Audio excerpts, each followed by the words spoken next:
अगर किसी medical college के हॉस्टल में आपको रात के 3 बजे सड़ी हुई लाशों जैसी गंध आने लगे तो समझ जाइए उस रात डिसेक्शन हॉल बंद नहीं है। आज की कहानी लखनऊ के एक पुराने मेडिकल कॉलेज के हॉस्टल की, जहां एक कमरा है, कमरा नंबर 217, जिसके बारे में कहा जाता है वहां रहने वाला हर छात्र डॉक्टर तो बन गया लेकिन इंसान नहीं रहा। आदित्य MBBS प्रथम उसका छात्र था। नई उम्मीदें, नया शहर और नया हॉस्टल। उसे कमरा मिला 216 और उसके ठीक सामने था कमरा नंबर 217, जिसके दरवाजे पर लाल रंग से लिखा था, रात 3 बजे के बाद मत खोलना। लंबे सुनसान गलियारे, दीवारों पर उखड़ा हुआ रंग और हर तरफ एक अजीब सी गंध, जैसे कहीं पास में लाशें रखी हों। रात होते ही फ्लोर पूरा खाली हो जाता, कोई भी अपने कमरे से बाहर नहीं निकलता।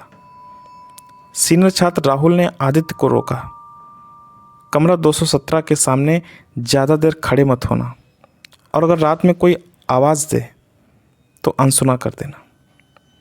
आदित्य मुस्कुराया, ये सब अंधविश्वास है। राहुल ने धीरे से कहा, यही सोचकर कई लोग गलती कर चुके हैं। रात के 2:58 हो रहे थे। आदित्य पढ़ाई कर रहा था, तभी अचानक कमरे में एक तेज बदबू फैल गई, बिल्कुल सड़ी हुई लाश जैसी। उसने खिड़की खोली लेकिन गंध और तेज हो गई। तभी सामने कमरा 217 का दरवाज़ा धीरे धीरे खुलने लगा। अंदर हल्की नीली रोशनी थी और एक अजीब आवाज़, जैसे कोई चाकू से कुछ काट रहा हो। आदित्य ने धीरे से अंदर झांका और उसका खून जम गया। एक लाश टेबल पर पड़ी थी और कोई उसे काट रहा था, लेकिन वहाँ कोई दिखाई नहीं दे रहा था। अचानक वो लाश हिलने लगी। धीरे धीरे उसका हाथ उठा और सीधे दरवाजे की तरफ इशारा किया, आदित्य की तरफ। उसी समय आदित्य के पीछे से आवाज़ आई, तुम भी सीखना चाहते हो? आदित्य ने पीछे मुड़कर देखा, सीनियर राहुल खड़ा था, लेकिन उसकी आंखें पूरी सफ़ेद थीं और उसके हाथ में एक तेज़ धार वाला ब्लेड था जिस पर ताज़ा खून लगा था। राहुल मुस्कुराया, 217 में जो शुरू होता है वो कभी ख़त्म नहीं होता। तभी 217 के अंदर से कई आवाज़ें एक साथ आईं। नया शरीर आ गया और दरवाज़ा पूरी तरह खुल गया। आदित्य के पैर जैसे ज़मीन पर जम गए। राहुल धीरे धीरे उसकी तरफ बढ़ा। उसकी सफ़ेद आंखें बिना पलक झपकाए आदित्य को घूर रही थी। डर क्यों रहे हो? तुम डॉक्टर बनना चाहते हो ना? उसने अपने हाथ में पकड़ा ब्लेड आदित्य के चेहरे के पास लाकर कहा, यहाँ हम असली पढ़ाई करते हैं। आदित्य ने हिम्मत करके अंदर देखा और उसकी सांसें रुक गईं। कमरे के अंदर 5-6 टेबल थीं। हर टेबल पर एक लाश पड़ी थी, लेकिन सबसे डरावनी बात, उन लाशों की आंखें खुली हुई थी और वो सभी आदित्य को देख रही थी। अचानक एक लाश बैठ गई। धीरे धीरे उसने अपनी गर्दन घुमाई और टूटी हुई आवाज़ में बोली, हमें अधूरा छोड़ा गया है। दूसरी आवाज़ आई, हम पूरा होना चाहते हैं। आदित्य पीछे हटने लगा। ये सब क्या है? वो चिल्लाया। राहुल हंस पड़ा। ये वो छात्र हैं जो 217 में आए हैं और फिर कभी बाहर नहीं गए। आदित्य ने तुरंत भागने की कोशिश की, लेकिन दरवाज़ा अपने आप बंद हो गया। कमरे की दीवारें अचानक हिलने लगीं, जैसे उनके अंदर कुछ जिंदा हो। धीरे धीरे दीवारों से हाथ निकलने लगे, सड़े हुए खून से लथपथ हाथ, और हर हाथ आदित्य की तरफ बढ़ रहा था। राहुल ने आदित्य को पकड़ लिया। उसकी पकड़ बर्फ़ जैसी ठंडी थी। अब तुम्हारी बारी है। उसने आदित्य को टेबल पर लेटा दिया और बाकी लाशें उसके चारों तरफ खड़ी हो गईं। एक लाश उसके कान के पास आई और मुस्कुराई, हम मरे नहीं हैं, हमें जिंदा काटा गया था। आदित्य की आंखों से आंसू निकल आए। उसे समझ आ गया, ये कोई भूतिया जगह नहीं, ये एक शापित प्रयोग है। अचानक कमरे की लाइट तेज हो गई और आदित्य ने जो देखा, राहुल अकेला नहीं था। उसके पीछे 3 और सीनियर खड़े थे। सबकी आंखें सफ़ेद, सबके हाथ में ब्लड। और उन्होंने एक साथ कहा, 217 में हर साल एक नया डॉक्टर बनता है। राहुल झुककर आदित्य के कान में बोला, लेकिन यहाँ डिग्री नहीं मिलती, यहाँ तुम खुद एक सब्जेक्ट बन जाते हो। तभी टेबल के नीचे से एक हाथ निकला और आदित्य का हाथ पकड़ लिया, वही बूढ़ा हाथ जो बहुत पहले मर चुका था, और धीरे से बोला, भाग सकते हो तो भाग जाओ। टेबल के नीचे से निकला हुआ वो सड़ा हाथ आदित्य की कलाई कसकर पकड़ चुका था। उसने पूरी ताकत लगाकर हाथ छुड़ाने की कोशिश की और उसी पल पूरे कमरे की लाइट एक साथ बुझ गई। अब सिर्फ वही नीली रोशनी बची थी और चारों तरफ फुसफुसाहट। भागो, अभी मौका है। अचानक वो पकड़ ढीली हुई। आदित्य ने बिना पीछे देखे दौड़ लगा दी दरवाजे की तरफ, लेकिन जैसे ही वो दरवाजे तक पहुंचा, दरवाज़ा गायब था। उसकी जगह अब एक लंबा और अंतहीन गलियारा था। वो गलियारा वैसा ही था जैसा हॉस्टल का था, लेकिन हर दरवाजे पर एक ही नंबर लिखा था, 217, 217 और 217। आदित्य समझ गया वो अब बाहर नहीं है, वो उसी कमरे के अंदर फंस चुका है। पीछे से कदमों की आवाज़ें आने लगीं, ठक ठक ठक। राहुल और बाकी सीनियर उसकी तरफ बढ़ रहे थे, लेकिन अब उनके चेहरे बदल रहे थे। उनकी स्किन गल रही थी, आंखें अंदर धंस चुकी थीं। और तभी दीवार पर एक पुरानी तस्वीर दिखी। तस्वीर में 5 मेडिकल छात्र खड़े थे। उनके पीछे लिखा था, बैच 2003, डिसेक्शन टॉपर। आदित्य ने गौर से देखा, उन 5 में से एक चेहरा बिल्कुल राहुल जैसा था, लेकिन तस्वीर 20 साल पुरानी थी। पीछे से आवाज़ आई, हम कभी मरे ही नहीं। आदित्य ने पलट कर देखा, वो सारे सीनियर अब लाश बन चुके थे। और राहुल बोला, हमने एक प्रयोग किया था मौत को हराने का, लेकिन हम इस कमरे में ही फंस गए। राहुल धीरे धीरे पास आया। हर साल हमें एक नया शरीर चाहिए ताकि हम बाहर जा सकें, और इस बार वो शरीर तुम हो। अचानक वही सड़ा हुआ हाथ फिर दिखा, और इस बार पूरी लाश बाहर निकल आई। वही पुराना छात्र जो सालों पहले गायब हुआ था।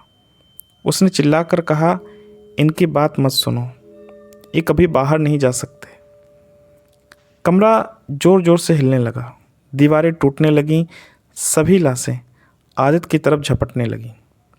आदित्य ने पूरी ताकत से खुद को छुड़ाया और सामने दिख रही एक खिड़की की तरफ भागा। उसने बिना सोचे खिड़की से छलांग लगा दी और अगले ही पल वो अपने कमरे 216 के फर्श पर गिरा हुआ था। सुबह हो चुकी थी, सब कुछ शांत था। आदित्य कांपते हुए उठा और सब कुछ नॉर्मल लग रहा था, लेकिन सामने कमरा 217 का दरवाज़ा खुला हुआ था और अंदर से आवाज़ आई, नया छात्र आ गया है। आदित्य ने शीशे में खुद को देखा। उसकी आंखें पूरी सफ़ेद हो चुकी थीं और उसके हाथ में एक सर्जिकल ब्लेड था। वो धीरे धीरे मुस्कुराया और बोला, अब मैं सिखाऊंगा। सुबह के 6 बज रहे थे। हॉस्टल में सब कुछ सामान लग रहा था। छात्र अपने अपने कमरों से निकल रहे थे। कोई क्लास के लिए जा रहा था, कोई मोबाइल पर बात कर रहा था, लेकिन 216 के अंदर कुछ बदल चुका था। आदित्य धीरे धीरे उठा। उसकी आंखें अब फिर से सामान देख रही थी, लेकिन उसकी हर हरकत अजीब थी, जैसे कोई उसे कंट्रोल कर रहा हो। उसने शीशे में खुद को देखा और मुस्कुराया। वो मुस्कान उसकी नहीं थी। रूममेट अंदर आया, यानी नया छात्र कोई अंदर आया। भाई तुम ठीक हो? रात को बहुत अजीब आवाज़ें आ रही थी। आदित्य ने धीरे से उसकी तरफ देखा और बोला, तुम्हें भी सुनाई दी? रूममेट घबरा गया। क्या? आदित्य उसके पास आया, बहुत पास, और फुसफुसाया, अब तुम्हें भी सुनाई देंगी।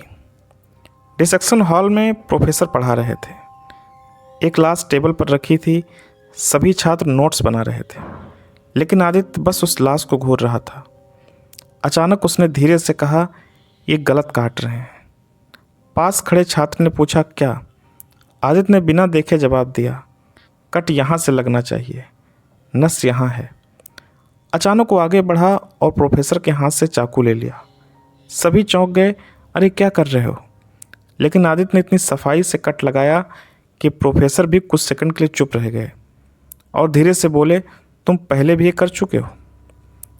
आदित्य के दिमाग में अचानक फ्लैश हुआ, वही कमरा 217, वही लाशें और वो 2003 वाले छात्र। उसे सब कुछ याद आने लगा जो उसने कभी देखा ही नहीं था। उसने धीरे धीरे क्लास के चारों तरफ देखा और उसकी नज़र एक लड़के पर जाकर रुकी, वही नया रूममेट। आदित्य मुस्कुराया, वही डरावनी मुस्कान, और धीरे से बोला, आज रात 3 बजे। रात के 2:59 हो रहे थे। पूरा हॉस्टल फिर से शांत था। रूममेट सो रहा था।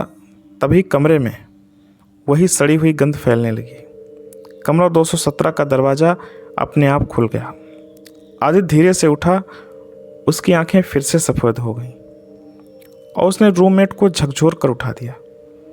चलो आज तुम्हारी क्लास है। रूममेट घबराकर बोला, क्या अभी? आदित्य ने उसे पकड़कर बाहर ले जाने की कोशिश की, सीधे कमरा 217 के अंदर। दरवाज़ा बंद हो गया। अंदर से वही आवाज़ें आने लगीं, नया शरीर आ गया है, शुरू करो। और इस बार चाकू आदित्य के हाथ में था। अगली सुबह हॉस्टल में हड़कंप मच गया। एक छात्र गायब था।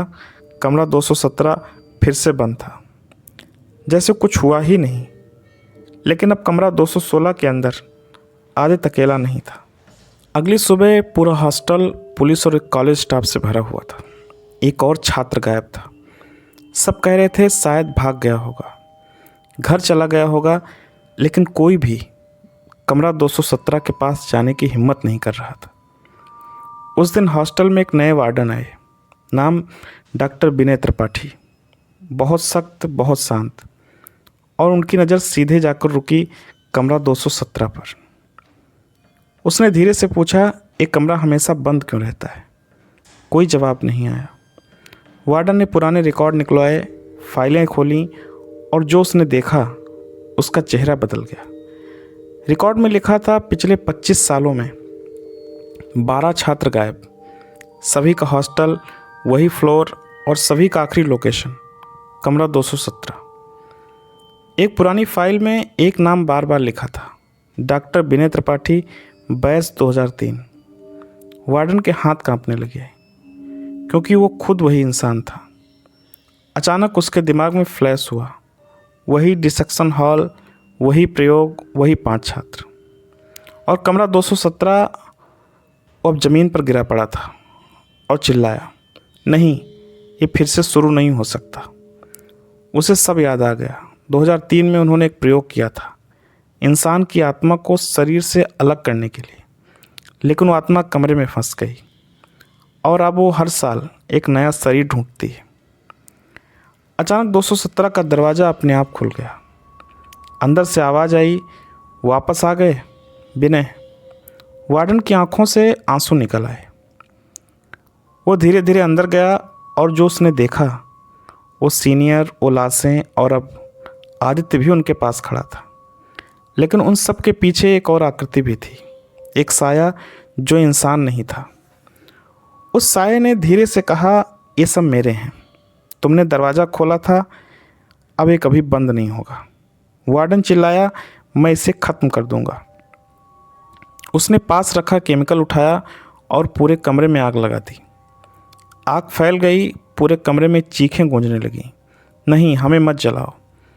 और वो साया धीरे धीरे गायब हो गया। अगली सुबह कमरा 217 पूरी तरह जल चुका था। सब खत्म हो गया, या सबको यही लगा। लेकिन जब नई बिल्डिंग बनी तो उसी जगह एक नया कमरा बनाया गया। उस कमरे का नंबर क्या था? 217, और उसके दरवाजे पर फिर से लिखा था, रात 3 बजे के बाद मत खोलना। आग के बाद कॉलेज प्रशासन ने सब कुछ दबा दिया। शॉर्ट सर्किट बताया गया, कोई हादसा नहीं हुआ कहा गया। नया हॉस्टल बन गया, नया कमरा भी। कमरा 217 फिर से तैयार था, लेकिन कुछ चीज़ें जलती नहीं, कुछ चीज़ें ख़त्म नहीं होती। निखिल सेकंड ईयर का छात्र, उसे मिला नया कमरा 216, और सामने वही 217। इस बार दरवाज़ा नया था, दीवारें नहीं थी, लेकिन उस पर फिर हल्के हल्के खरोंच के निशान थे, जैसे किसी ने अंदर से निकलने की कोशिश की हो। पहली ही रात निखिल को एक आवाज़ सुनाई दी, कागज़ पलटने की आवाज़। उसने सोचा कोई पढ़ाई कर रहा होगा, लेकिन वो आवाज़ सीधे 217 के अंदर से आ रही थी। अगले दिन निखिल को अपने कमरे के दरवाजे के नीचे एक पुरानी डायरी मिली। उस पर लिखा था 217 अंतिम रिकॉर्ड। उसने खोलकर पढ़ना शुरू किया। डायरी में लिखा था, अगर तुम्हें पढ़ रहे हो तो तुम अगला हो। हमने गलती की, हमने जो बुलाया था वो इंसान नहीं था, वो शरीर नहीं चाहता, वो दिमाग चाहता है। डायरी के आखिरी पन्ने पर कुछ नाम लिखे थे, राहुल, आदित्य और विनय।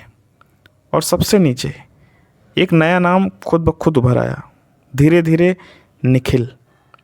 निखिल के हाथ कांपने लगे। उसने तुरंत डायरी बंद कर दी, लेकिन कमरे की लाइट अपने आप बंद हो गई और 217 का दरवाज़ा खुद ब खुद खुल गया। अंदर से वही आवाज़ आई, रिकॉर्ड पूरा करो, तुम्हारी बारी है। निखिल पीछे हटने लगा, लेकिन उसके पैर अपने आप आगे बढ़ रहे थे। निखिल चिल्लाया, नहीं, मैं अंदर नहीं जाऊंगा। लेकिन उसके हाथ खुद ऊपर उठ गए। उसने दरवाज़ा पकड़ लिया और धीरे धीरे अंदर चला गया। अंदर सब कुछ पहले जैसा था, टेबल, लाशें, नीली रोशनी और बीच में आदित्य खड़ा था। उसने मुस्कुराकर कहा, हम शरीर नहीं लेते, हम यादें लेते हैं। निखिल को अचानक सब कुछ याद आने लगा। वो सभी पुराने छात्र, उनकी ज़िंदगी, उनकी मौत, सब कुछ उसके दिमाग में भरने लगा। बाहर सुबह हो चुकी थी। कमरा 217 फिर से बंद था। सब कुछ शांत, लेकिन कमरा 216 के अंदर अब एक नई डायरी पड़ी थी, जिस पर लिखा था 217 नया रिकॉर्ड। और पहले पन्ने पर लिखा था, मेरा नाम निखिल है और अब मैं यहाँ से कभी बाहर नहीं जा पाऊँगा।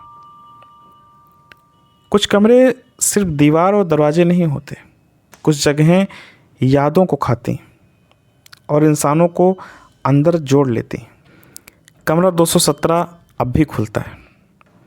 अगर ये कहानी हमारी आपको अच्छी लगी तो इसको लाइक करें, चैनल को सब्सक्राइब करें और अपने दोस्तों में शेयर करें।